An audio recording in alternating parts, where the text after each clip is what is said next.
नाज़रीन करम, मैं इस्लामी ईवान हूँ, हाजिर हूँ एक नई वीडियो लेके आपके सामने। नाज़रीन करम, शायद खाकान अब्बासी साहब जो हैं उनका शुमार सीनियर सियासतदानों में होता है। मुल्क के एक दफ़ा वज़ीर-ए-आज़म भी रह चुके हैं।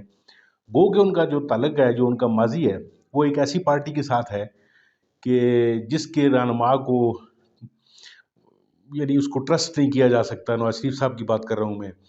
यानी 3 दफ़ा वज़ीर-ए-आज़म रहे, उन पर करप्शन के चार्जेस लगे, एवन फील्ड और बाकी चीज़ों की कोई जवाबदेही नहीं कर सके वो। तो शायद खाकान अब्बासी साहब जो है वो पहले उनकी तरफदारी भी करते रहे, उनको डिफेंड भी करते रहे।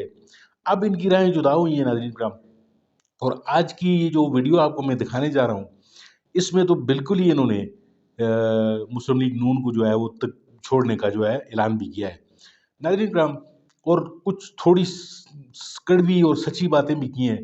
गो के देर की इन्होंने मेहरबान आते आते, लेकिन फिर भी आज भी ये अगर सच को सच कह रहे हैं तो इनको दाद ज़रूर देनी चाहिए। आप ये वीडियो देखिए, फिर इसके ऊपर बात करते हैं। 2 जजेस का आपने देख लिया। कल एक सुप्रीम कोर्ट के चीफ जस्टिस मज़ाहिर अली नकवी साहब ने इस्तीफ़ा दिया, आज जो है वो एजाजुल एहसन साहब का इस्तीफ़ा आ गया।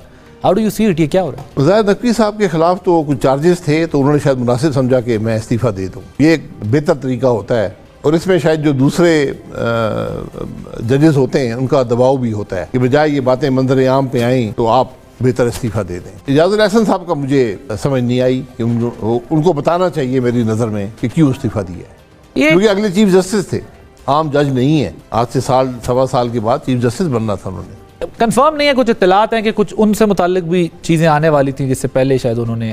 सर अगर चीज़ें आने वाली हैं तो फिर उनको मुकाबला करना चाहिए उन बातों को, इस्तीफ़ा नहीं देना चाहिए जी। जुडिशल पॉलिटिक्स के बारे में तो हम सुनते रहे, लेकिन इस जुडिशल पॉलिटिक्स का जो आपकी पॉलिटिक्स है उस पर भी असरात होंगे, यानी ओवरऑल मैं मुल्क की बात कर रहा हूँ। देखिए, अगर एजाजुल एहसन साहब ने, मेरी उनको ज़ाती वाक़ियत नहीं है, उनके बारे में सुना है, अगर उन्होंने कोई फैसला के असूलों पर किया तो उनको असूलों का इजहार करना चाहिए। दोनों सूरतों में अगर कोई चीज़ इल्ज़ाम आना था उस पर भी, और अगर उसूल था कोई वो भी। जी नहीं, सिर्फ असूल की अगर बात है, दूसरी वरना हमेशा ये बात समझी जाएगी कि उनके खिलाफ कुछ चार्जेस थे, वो उससे बचने के लिए इस्तीफा दे गए, जब तक वो अपने उसूल नहीं बताएंगे कि मैंने इस बुनियाद के ऊपर वो इजहार कर दें कि मैंने इन असूलों की बुनियाद पर इस्तीफा दिया है। बंदियाल साहब, मुझे यकीन है कि उन्होंने इस्तीफा असूलों पर ही दिया हो। बंदियाल साहब गए, मज़ाहिर अली नकवी साहब पर एतराज़ था, वो गए, और मतलब उन पे करप्शन का वो इल्ज़ाम लग रहा था ना कि वो असेट्स का और वो सारा, लेकिन वो तो अपने टर्म पूरी करके गए। कौन? मज़ाहिर अली नकवी साहब साहब? नहीं, मैं बताना ये चाह रहा हूँ कि 3 जजेस थे ना, जो ज़ाहिर है मियाँ साहब का एक उनके ऊपर एक रिजर्वेशंस भी थी, और तीसरे थे मॉनिटरिंग जज एजाजुल एहसन साहब। तीनों एक साथ चले गए, तो मियाँ साहब के लिए तो काफ़ी स्मूथ राइड अब। बहरहाल, लेकिन मेरा ख्याल है कि उनको एक क्लैरिटी देनी चाहिए। इलेक्शन कमीशन निशान के मामले पे सुप्रीम कोर्ट चला गया, ठीक किया?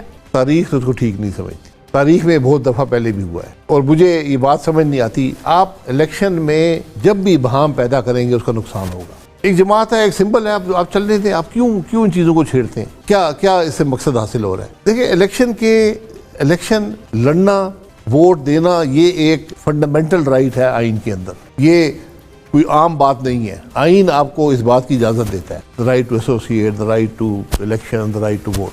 अब उसमें अगर कोई इंटरफियरेंस होगी, और एक प्रीवी काउंसिल का फैसला मौजूद है 150 साल या 200 साल पुराना, एक शख्स ने सिगरेट की पन्नी पे लिख दिया मैं इलेक्शन लड़ना चाहता हूँ, उसको अलाउ किया गया कि इसने अपनी नीयत का इजहार, जो आइन इसको हक देता है, अपनी नीयत का इजहार कर दिया है। अब इसको आप इलेक्शन लड़ने, टेक्निकलिटीज को छोड़ दें। पीपल पार्टी के साथ हुआ, नून लीग के साथ हुआ, आज पीटीआई के साथ हो रहा है। लेकिन अगर इलेक्शन कमीशन ये समझता है कि इंट्रा पार्टी इलेक्शन ठीक नहीं हुए और ये निशान का मामला भी ठीक इसी बुनियाद के ऊपर है, तो आप समझते हैं उन्हें कंटेस्ट नहीं करना चाहिए? इंट्रा पार्टी इलेक्शन किस तरह आप जज करेंगे कि ठीक नहीं हुआ? वो तो इलेक्शन कमीशन का काम है ना। नहीं, इलेक्शन कमीशन का काम नहीं है इंट्रा पार्टी इलेक्शन करवाना, वो पार्टी खुद करवाती है। बट उसको ऑब्जेक्शन तो इलेक्शन कमीशन ही कर सकता है ना, अगर कंप्लेंट्स आएंगी। आप किस बुनियाद पे ऑब्जेक्ट? आपके ख्याल में सुप्रीम कोर्ट तक नहीं ले जाना चाहिए था बल्ले के निशान वाला मसला? टेक्निकलिटीज पे अगर आप इलेक्शन के बारे में भाम पैदा करेंगे तो खराबी पैदा होगी, ये बात याद रखें। कोई जमात भी हो। साबिक वजीर आजम तो हम आपके साथ लगाते हैं, मुस्लिम लीग नून के भी साबिक रहनुमा लगाएंगे? नहीं, बिल्कुल लगा सकते हैं, साबिक रहनुमा तो है।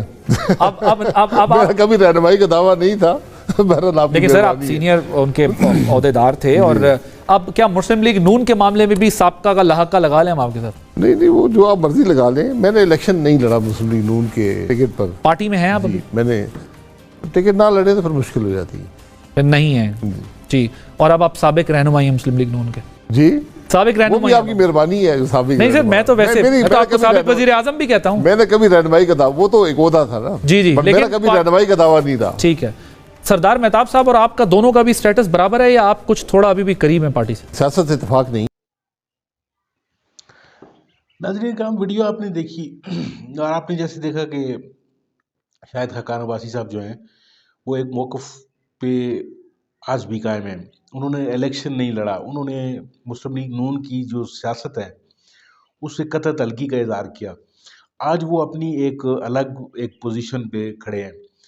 تو ناظرین کرام اس بات کو ہمیں ماننا پڑے گو کہ وہ تحریک انصاف کی مخالفت بھی کرتے رہے ماضی میں, عمران خان کی مخالفت کی انہوں نے جیسا کہ ان کی پارٹی کر رہی تھی, لیکن اس کے باوجود بھی آج اگر وہ ڈٹ کر کھڑے ہیں اور وہ اس بات پہ بالکل قائم ہیں کہ اس ملک کی جو سیاست ہے یا جو نون لیگ کی سیاست ہے وہ صرف اور صرف پاور پولیٹکس ہے, صرف اقتدار حاصل کرنے کی جنگ ہے.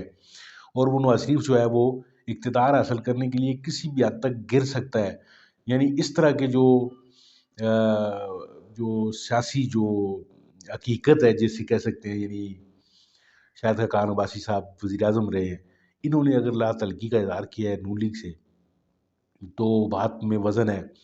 اور آج یہ جس تاریخ کے جس موڑ پہ یا جس طرف کھڑے ہیں تاریخ کی ایک سمت میں کھڑے ہیں تو یہ ایک پازیٹیو بات ہے ان کی. یہ سیاست, اس طرح کے سیاستدان جو ہے ناظرین کرام وہ ملک کو اور قوم کی بہتری کے لیے سوچتے ہیں. تو دوسری بات یہ جو آپ سے کرنی تھی کہ انہوں نے آج بابانگ دول جو ہے وہ نواز شریف پہ تنقید بھی کیا اور اس سے کہا ہے کہ نواز شریف کی جو سیاست آج نظر آ رہی ہے ہمیں, یہ سیاست بالکل ہی اس کا کوئی سر پیر نہیں ہے, یہ صرف اور صرف پالیٹکس ہے, پاور پالیٹکس ہے. تو جو کہ ان کے بقول جو ہے یہ حکومت اگر بن بھی گئی نواز شریف کی تو یہ تادیر جو ہے وہ قائم نہیں رہ سکے گی. ناظرین کا بہت بہت شکریہ, آپ نے میری ویڈیو دیکھی, اپنی خیالات کا اظہار اپنے کمنٹس میں کیجیے اور میرے چینل کو ضرور سبسکرائب کیجیے. آپ کا بہت شکریہ.